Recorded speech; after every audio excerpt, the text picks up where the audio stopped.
Listen, and I will tell you a tale, my own story. Believe or dismiss this as you will, yet recognize that I have no reason to deceive. My name? I leave that to imagination.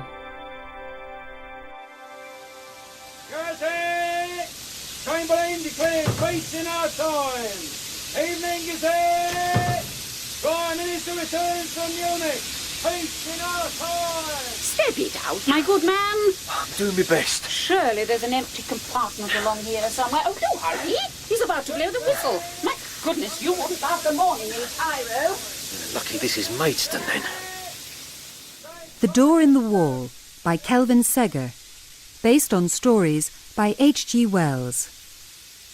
They remain a forgotten people living high in the Andes, 300 miles or more from Chimborazo. And all are affected by this disease? Without exception. In the course of 3 generations, no child born within the valley of Solsona could see. And yet they survived. The purblind guided the sightless youngsters until they knew the valley marvellously. The elders taught their skills, their understanding, their way of being. And when at last all sight died out, the race lived on. When was this? 400-500 years ago. From thence generation has followed generation. Through time the people forgot many things, devised many things, yet they remained within the valley of Solsona, the country of the blind. But how in heaven's name could they survive in such Good. I presume these seats are not taken. No, please. In here. Look, the box there, and the case is on the rack. Chop, chop. Righty-o. And do take care. In that case are shards from an urn used during the anointing of Tutmosis IV. I won't have them broken. Not likely to complain, is he? No, but I am. When do we arrive in London? At 8:30 on the dot, sir. Add at least 20 minutes to that. There. For your trouble. Oh, obliged, ma'am. So should be. And don't drink it all at once. Porters are not the breed they were. Worlds change, Senora. Some are lost forever. Yes, and not always for the better. You were speaking of the country of the blind. How is it that you know the place? I have good reason. If you have time. Of course. A group of English climbers wishing to scale Parascotopetl hired a young mountaineer from Quito. And during the 3rd night on the mountain, he was parted from the group. Paolo! Paolo! It's hopeless! There's no sound! Along this ledge! Come on! No! It's too dangerous! At daybreak, they found traces of his fall, tracks leading to the edge of a frightful precipice. They could do no more. What happened to him? The mountaineer had fallen 1,000 feet, fallen in the midst of a cloud of snow, striking a steep slope of ice and shale, whirled, stunned, thrown insensible on a tide of darkness. Yet the man who fell survived. From such a fall? By the grace of God, yes. He came to his senses, aching in every joint and limb, and there, in the haze of a morning mist, the valley of Solsona wide before him.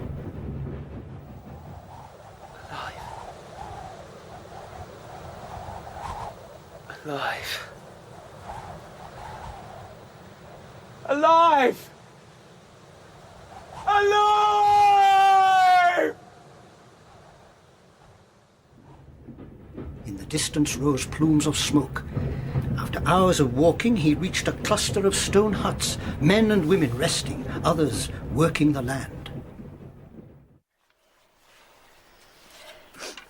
You! I need your help! Strange cry. What is it? Help me! A man, or a spirit. What are you waiting for? Help me! Says it needs our help. I'm trying to cut this root. Don't encourage it, it'll go away. Some bread, please. But where's it from? From the rocks, woman. Where else? I come from beyond the mountains, from the city of Bogota. Bogota? Speaks a curious language. Please. Needs our help. We should at least try to do Right, enough. Come here, Spirit. Let's sort you out. Find what we've got. What are you doing? Keeping you quiet. Now come here. I won't harm. Yeah, I got you. Let go. Hold still. Oh. Smells like a fish. Oh, stale fish. It has the legs of a man. Feel the coarseness of his hair. It's just like a llama's. Let go of my arm. As rough as the rocks that gave him birth. He's not a spirit, then. Certainly a man. And have you come into the world? Out of the world. Over mountains and glaciers. Above there, halfway toward the sun. Unmeaning words, Bogota. What do you think? Hard to say. An idiot, probably. Sounds like his senses and mind are still imperfect. What? Best take him to Jacob and the elders. They'll know what to do.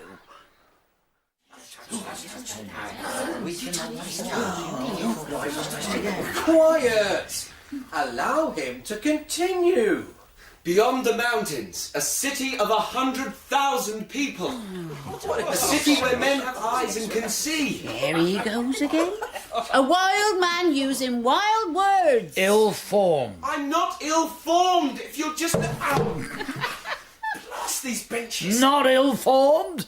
Then why you blunder around this room like a child? Because it's pitch black in here.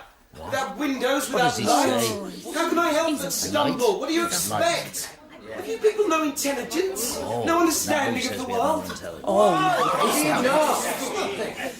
You are a guest here, and will be treated as such.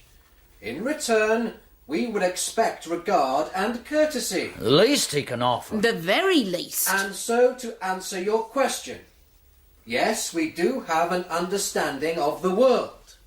What, of the sharp mountains rising to the north of this valley? Of paths, passes leading through rocks? Leading to the cities of Quito, Riobamba, San Lorenzo? And so, the mountaineer attempted to explain the vast world out of which he had fallen. The power of the ocean, the stars that circle, the gift of sight. But those who sat in darkness in the country of the blind believed and understood nothing of what he said. A clutch of riddles. Flim flam, it's pie jaw. The names for all things of sight had long faded. New beliefs and explanations had risen and flourished in the valley of Solsona. New imaginations, new philosophies. You're wrong. The world was an empty hollow in the rocks. First came inanimate, without the gift of touch. Then moisture, into water, into streams, plants, the food crops, trees. Next, all creatures having small sense, then man. And finally the angels who sing and beat sound through the air. This isn't so. Then we must teach you. Oh, well said.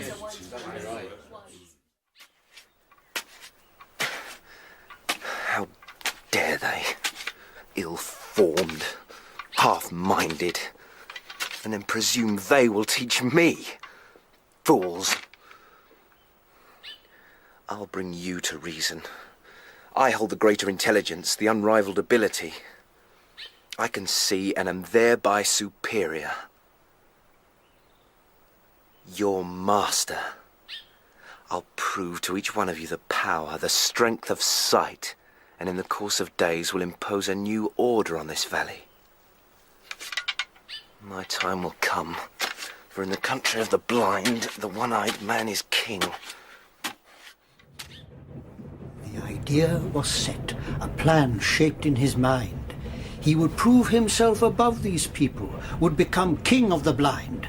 And believed this could be done? Without a shadow of doubt, he would rule Solsona. The most curious of countries? The strangest of worlds ever seen? Not necessarily. I'm sorry? I couldn't help but overhear the conversation. Your assertion is wrong. You know differently. As a matter of fact, I do. Oh. I'm acquainted with a village grocer who has been in fairyland. What? Perhaps at 11:30 when they slam shut the public bar when he staggers home in the drunken dark. At that time, all worlds are possible. A sober, God-fearing man with neither reason nor incentive to lie. It's nonsense. Is it? How can you tell? You know nothing of it. Well, really? Please, perhaps you would explain further. My name is Agnes Thackeray, Egyptologist. Last April, I was asked to catalogue a Roman find at Bignor. Not strictly my field, but I know the local vicar, so couldn't refuse. Whilst in the village, he spoke of a Mr. Skelmersdale. It's said they took him under Aldington Knoll. Certainly his shop was shuttered for 3 weeks. Most inconvenient for everyone. Then he popped up on a Monday morning, bold as brass, with cuffs as white as snow and pockets full of dust and ashes. Vicar, the notion is absurd. That, my dear, you must judge for yourself.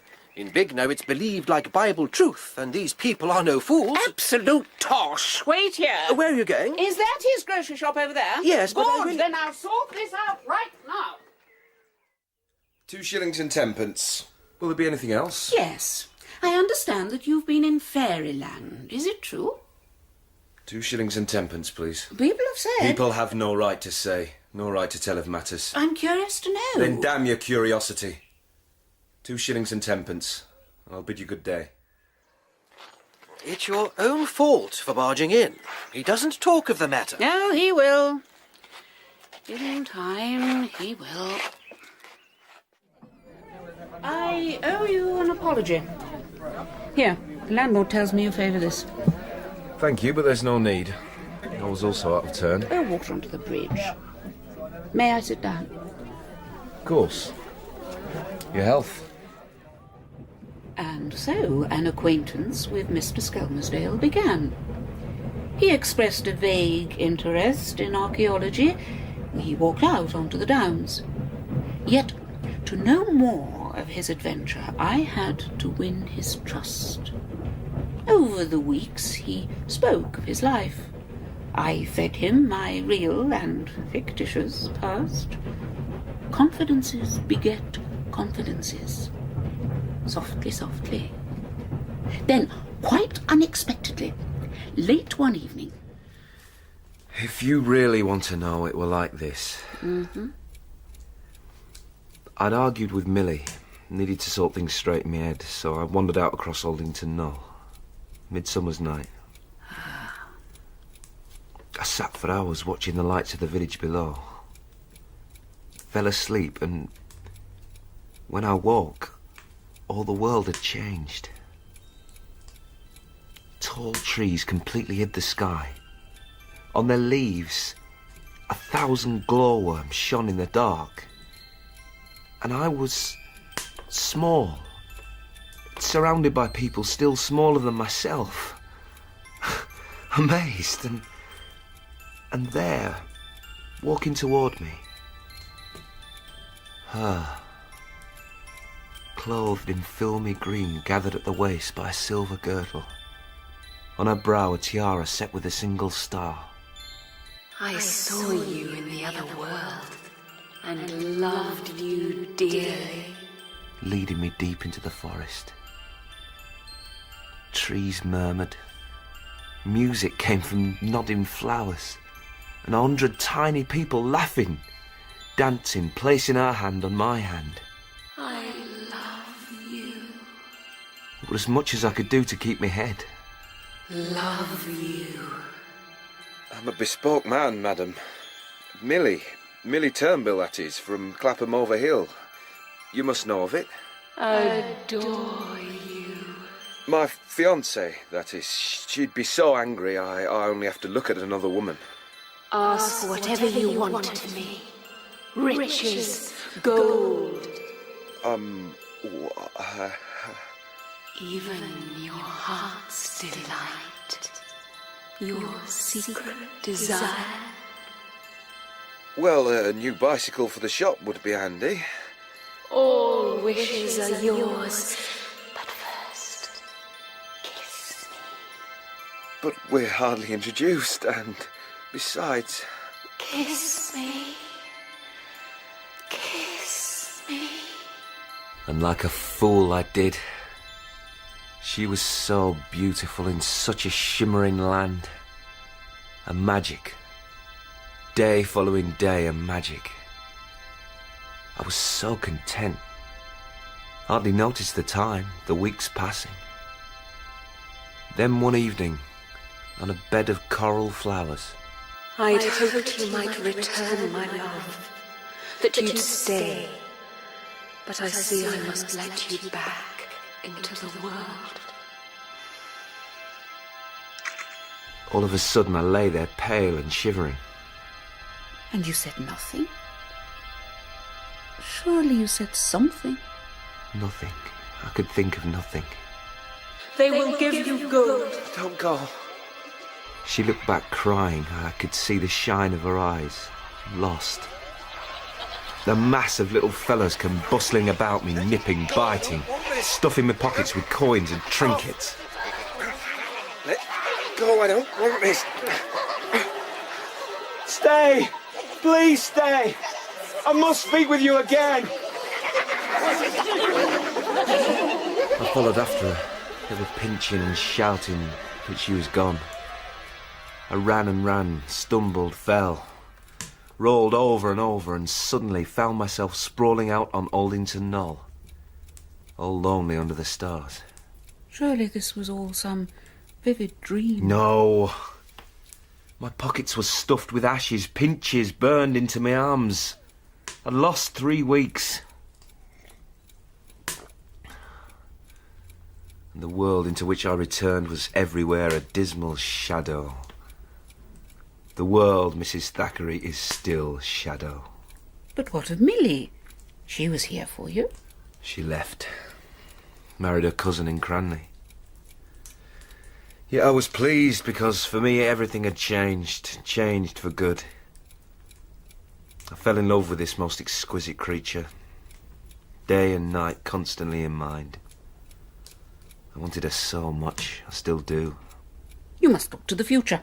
There's always hope in the days to come. No, you don't understand. You haven't known what I have known. Time and time on Aldington Knoll I still called to them to let me in. A dunderhead and miserable. So many years of longing, wondering. You see, Mrs. Thackeray, it's all time lost, time wasted. My future is also wasted land. I fully accept the fact. It's my fate. There. You wanted to hear of Aldington Knoll? There. In all its sad truth. And that's the tale of Mr. Skelmersdale, just as he told it to me. Beyond the wildest dream. No nonsense. Too rash a skeptic. Whether it really happened or was some shadow cast in the mind, I cannot say. But I will not entertain that Skelmersdale invented the incident. The man has neither the wit nor imagination to create such a fiction. Is it possible? I merely tell the tale. I'm too long in the tooth to justify or explain. Suffice to say, I cannot disprove its possibility. That's hardly reason enough to believe. For each to decide upon, there are more things in heaven and earth. Perhaps. But I interrupted your conversation. My friend, where were we? Yeah. The mountaineer attempting to explain the world of sight. The elders dismissing his words. Anger. The arrogant belief that he would impose his understanding upon the villagers and thereby become their master. The mountaineer stood on the slope of a hill.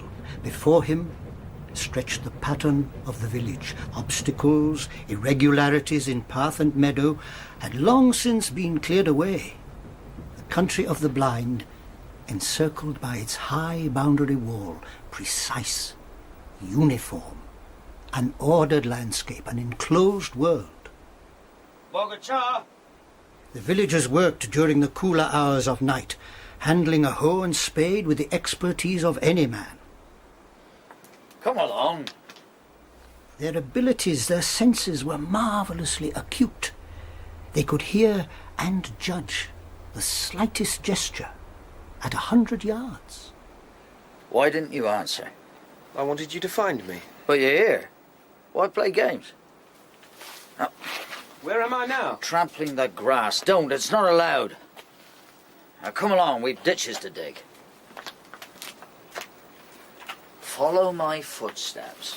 I can see.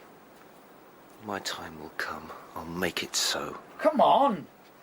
Has no one told you that in the country of the blind, the one-eyed man is king? What is blind?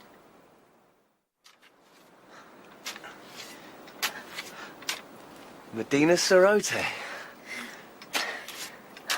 You cut the ground like a child, Bogota. You've no skill as yet. How can you tell? Your spade jars through the earth. There's no rhythm, no pattern. Here, some salt bread and cheese. Oh, thank you.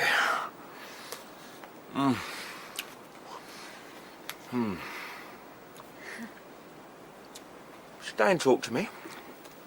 I've work. Maria is waiting. I'll tell you of the shining stars, of the sun rising in the morning, Senseless words. of the rainbow, the crystal gleam of waterfalls, the mountains. There are no mountains. The elders have told you many times. The end of the rocks where the llamas graze is the end of the world. There the roof of the world begins. Oh, why won't you learn? It's for your own good. Medina. No. Your words are deceit. Dreams. I'll hear no more. I've work to do. You don't understand. The world has neither end nor roof. A wicked thought. Are we to take lessons from a muddlehead, a babbler? Is that what we want? There's no right. We don't need No. you. Right. Here and now, I'll prove my sight. Gibberish. Another riddle, is it? Let him speak. In 2 minutes, Ruiz will be here along this path. I can't hear him. He's too far off. He's walking near to the well. But Ruiz works on path 10 at this time of the day. Ruiz! Ruiz! Are you there? Damn, you've scared him off now. He's running away. Oh, that's convenient. So he won't arrive as you've claimed. No. Very convenient. So in fact you proved nothing. Don't laugh at me. Your truth falters again. I said don't laugh at me. You'll regret this. You'll all suffer for this. He's lost sense. A savage revenge. demanding. I'm warning you. Here. This will prove my truth. I'll hit out. Strike clearly at the head. Put the spade down. Then you'll know. Then you'll Bogota, know. do as you're told. Now. Grab him, someone! He'll do us harm! Won't be treated like this. Damn you. Damn you all. He broke from them, trampling across the fields towards the outer wall. Men wielding spades and stakes followed. A wide line across the paths. Villagers smelling the air, listening intently for all sound. Over here! One man struck his trail in the meadow grass. Quickly! The line moved swiftly forward and very soon cornered the mountaineer. Bogota. In the country of the blind, the one-eyed man is king. My time has come. Listen to me. There's no harm done. I'll do what I like in this valley. Do what I like. Go where I like. Calm yourself. Stay there. I'll hit out. By heaven I will. Why don't you understand? You're blind. I can see. I come from the greater world. I'm unrivaled here. Put the spade down. Talk's useless. Let's take him. I'll strike out. Rosshead Bogota, a raving madman. I'll hurt you. There. I gave warning. Your fault. Your fault. You made me do this. The mountaineer broke through the cordon of men. Move He across was this panic-stricken, way. darting to and fro across the fields, through scrub and gorse, clambering among the rocks. He ran and ran, eventually falling to the ground, sobbing for breath. And so, his coup d'etat came to an end. Did he expect to succeed? Yes, he held the sovereign ability, yet in the valley of Solsona, sight proved no advantage. Pride. He thought himself superior. Pride before the fall. It is not quite that simple. He truly believed that as king of the blind, he could benefit the village, provide a wider knowledge, a new imagination. Visions of a brighter world. Isn't that what we all pursue? Possibly. Surely you don't condemn the pursuit. The villagers were content in their lives. What right had he to impose his order upon them? The right to create a better world. No, a different world. A man obsessed by a dream, by an ideal. A fool's paradise. I knew a man haunted by such a vision. Lionel Wallace was an eminent and skilled politician. The minister's argument remains unjust. Then you must make a stand against it. You should have done so months ago. Admittedly, my dear fellow, I've been negligent. But there is cause. Wallace? A dark thought shadowing my mind, taking the light from me. Here. Thanks. A haunting memory of a beauty and a happiness that now makes all time in this world dull, tedious, vain. A memory of what? A door in a wall, and the world beyond. It began many years ago. A bright October morning. I was 5. My governess was talking with the housekeeper, so I managed to slip her attention and escaped into the streets of West Kensington. I ran, laughing, exhilarated, free. Watch where you're going, lad. A Virginia creeper in clear amber sunshine. Crimson set against a white wall. Arched within this wall, a green door. And all I wanted was to open this door and walk through. I hesitated, walked by to a row of scruffy shops, a dusty disorder of earthenware, pipes, tins of enamel, pattern books of wallpaper. Oi, leave him alone or I'll cuff you here. I made a run for it, back to the wall, to the door.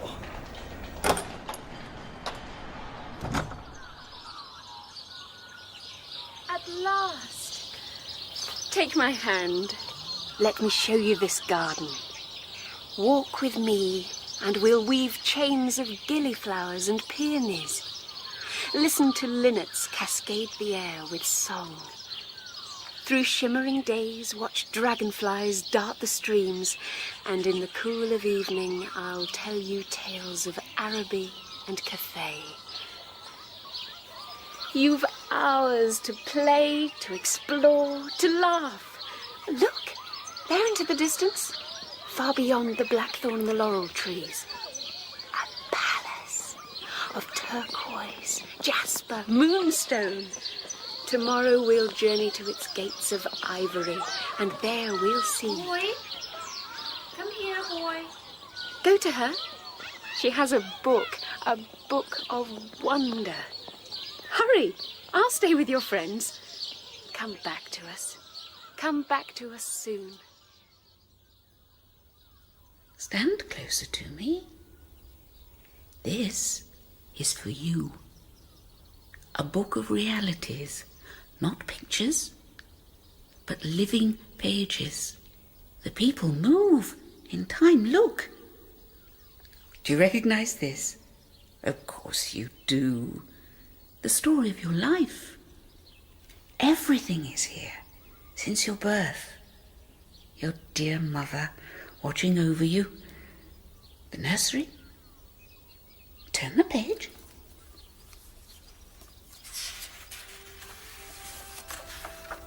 Toy trains beneath the Christmas tree. Carol singers. The busy street beyond the orchard. Look, that's you, running along out of breath. And here, standing outside the green door. There. That's enough for one day. Now close the book. Go back to your friends. No, don't turn the page. Don't. Don't. Come back to us. Come back to us soon. I moved the book forward. The page showed the grey streets of London in that chill hour of afternoon before the lamps are lit. And I was there on the pavement. The harsh truth. The enchanted place, the heart's delight, had gone. But it was no dream. It happened.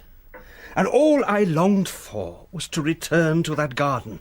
And never found your way back there? I never made the attempt. Well, not for 5 years. At school, I boasted to Hopkins and Carnaby. Told them everything. They called me a liar. But I swore my story was true. That I could easily take them to the White Wall. I led the way, searching every street. But I never found the door. You mean it wasn't there? I mean, I couldn't find it. Day after day, I went back into the streets, but in vain. Yet it must have Who been. is to know? I didn't see the door again until I was 17. Yeah. On my way to Paddington, to Oxford, a scholarship exam. It was of great importance to my father. Turning a corner off the Bayswater Road. Stop the cab! I will, sir, but we're running late. I'll do my best to get there for the 9 o'clock, but to be honest... No, you're quite right. Don't worry. I merely thought I'd seen something. My mistake. Carry on. And so you went by? By stopping, I'd have missed the scholarship. Oxford, the career. My grip was firmly fixing upon this world. You've achieved great success by it. Oh, I've cut a figure, Redmond. Served my office. Yet not without sacrifice. There is always penalty, always a price to pay. A success. But recently, the keen brightness that makes effort easy has gone out of things. Life has become toilsome. Rewards cheap. A phase? No. I began some time ago to want the garden quite badly. I've dreamt in 1,000 dreams. In the course of this year, I've walked by that door on 3 separate occasions, each time failing to lift its latch. Why? At each opportunity, some passing moment of this world played upon me. A crucial division in the Commons, my father's bedside. Matters of duty, Redmond, responsibility. And on the third occasion? I was in conversation with Williamson, a late evening after dining at Frobisher's. As we walked along Westbourne Grove, I glimpsed in the margin of my vision the White Wall. But the conversation was important. I couldn't let the moment go, and so continued with him. I passed by the door again. There must have been good reason. Williamson sways opinion. I was securing my place in the proposed cabinet. Pure ambition, Redmond. Mammon, pride of this world. Then you acted wisely. 3 times I've passed by the door. And now all hope is gone. The door that goes into peace, into delight, into a beauty beyond dreaming, is lost. I have rejected it, Redmond. It is gone forever. And now this loss, this void, is destroying me. If only there were chance again. What am I to do?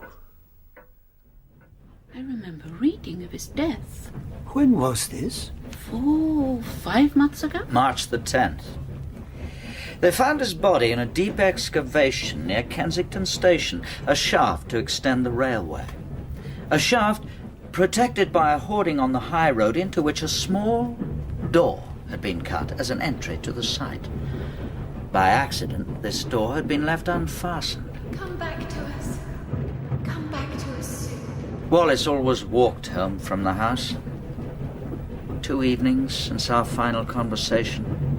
Late and empty streets. It would appear that he found and stepped through this doorway.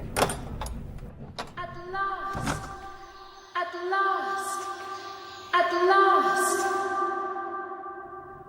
For him, the door offered escape to another and altogether more beautiful world. You did betray him. Yes. As far as I'm concerned, he walked from the security of this world into darkness, danger, death. But did he see it like that? Whereabouts are we? Coming into the suburbs. If you've time to complete your tale. Of course. The mountaineer stayed beyond the village for 2 nights and days without food or shelter. Fear came upon him the second night, along with fits of shivering. He crawled down to the wall of the country of the blind and tried to make terms. I was a fool, but I was only newly formed. That's better. Coming to your senses, Bogota, we said you would. And you repent. I'm sorry for the harm I've done. I'm wiser now. We'll let the elders decide on that. And have you eyes? Can you still see? The words mean nothing. And the mountains? There are no mountains. Good. Your understanding grows. And what do you say of cities? Please, out of kindness, find me some food. These people were forgiving. They regarded his rebellion merely as proof of his idiocy and inferiority. That's enough. Your lesson's taught, Bogota. Set him to work. Seeing no other way of living, the mountaineer accepted his plight. Months passed. His consolation in that world of darkness was Medina Cerote. She listened to his words, telling of the far sky with its drifting clouds, painting the pale glaciers rising towards the sun. She half understood, did not believe, but she listened. And in the course of time, they fell in love. What? He's an imbecile, an incompetent. He's learnt a great deal, and will learn much more. But marriage? Admittedly, he's better than he was.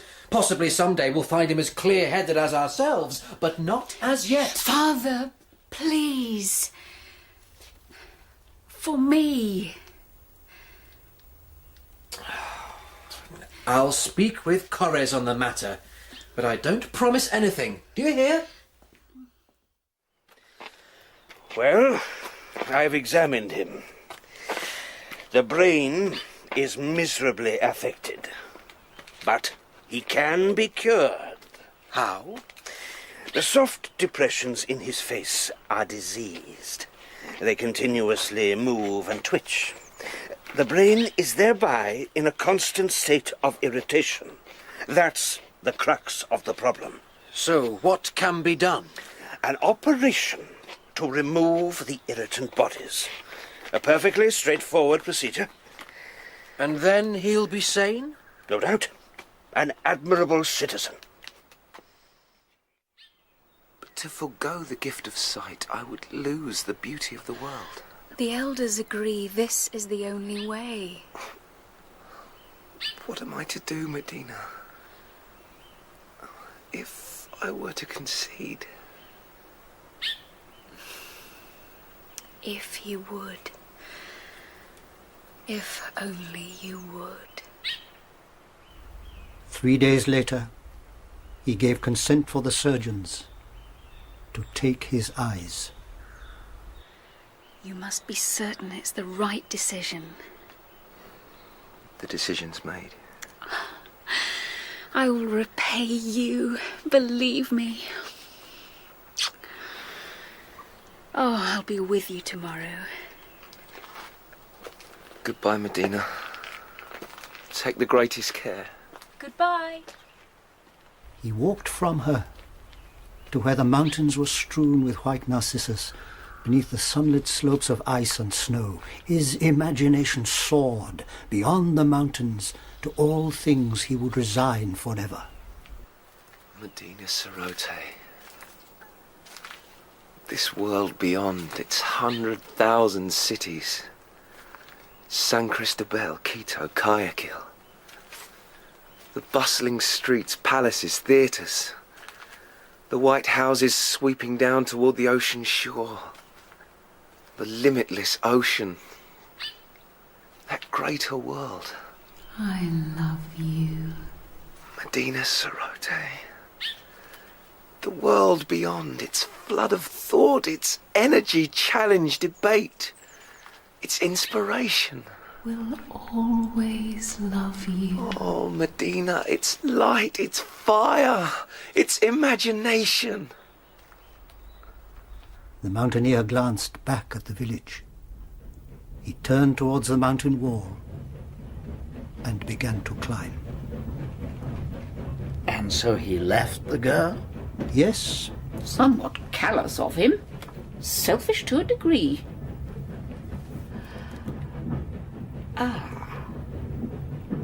Do I detect by your blush and by your silence, senor, that this parting did not leave you totally unscathed? A keen eye, Senora. What? You were the mountaineer? Why didn't you say so? The tale of another man, another life, a closed chapter. But yes, Signora, leaving Medina Cerote is the deepest regret. That I abandoned her, brought her pain, the greatest sorrow. What was I to do? I still think of her. In a fashion, after years, I am still in love with her. But I came back into the world. With no desire to return to Solsona? None. The country of the blind is not the world of the garden or the land beneath Aldington Knoll. No spotless dream of happiness or beauty. Only the hollow men look constantly towards the past and to dreams that cannot be. I choose to live in the present and to create the future. We appear to have arrived, my friend. London. My card. Thank you. Porter? Yes, you! Over here. Goodbye.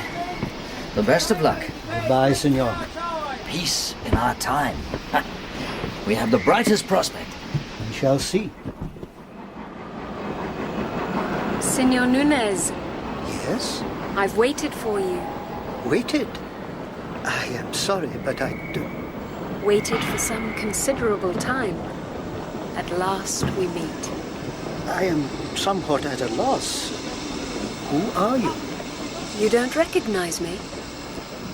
No, perhaps not. Suffice to say, a voice under sleep, waking a dull world. I do not understand. Signor, look. Everything lies before you. Come. We have a marvelous journey.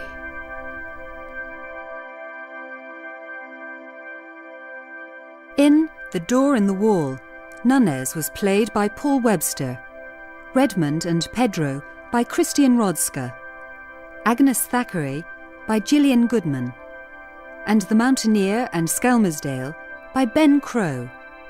Kathy Sarah was the girl and Medina, Ian Brooker Wallace, and Sean Connolly Jacob. Other parts were played by members of the company. The Door in the Wall was written by Kelvin Seger, based on stories by H.G. Wells, and directed in Birmingham by Peter Leslie Wilde.